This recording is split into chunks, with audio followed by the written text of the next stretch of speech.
Det siger mig ikke noget. Valentinsdag. Jeg springer over den. Altså, den er mig fløjtende ligegyldig. Det er jo lidt bare en amerikansk højtid.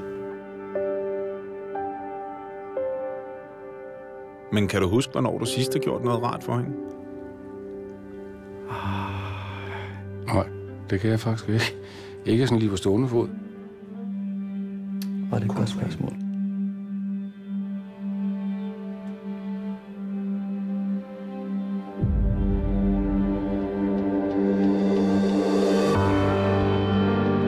I'm very excited about this. This experiment has never been done before. Hi. Come on in. I'm Dr. Zach. We're going to take a little blood from your arm. We'll take 2 blood samples from our subjects, one before and one after. We'll measure the change in oxytocin to see if people actually became happier.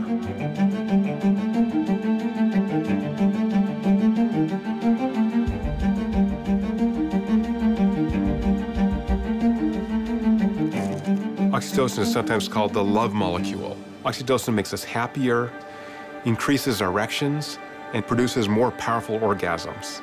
This is really powerful stuff.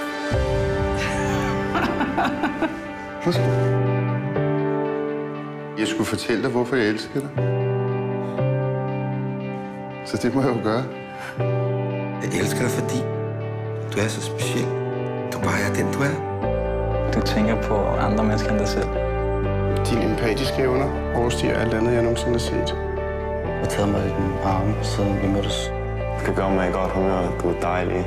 Du er min makker, du er min partner. Jeg har jo noget kram.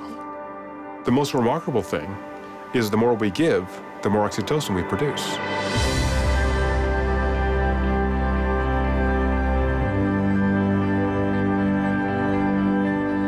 Det påvirker mig. Jeg bliver da selv faktisk et gladere menneske. So if you claim not to like Valentine's Day, the blood proves that it'll make you happier.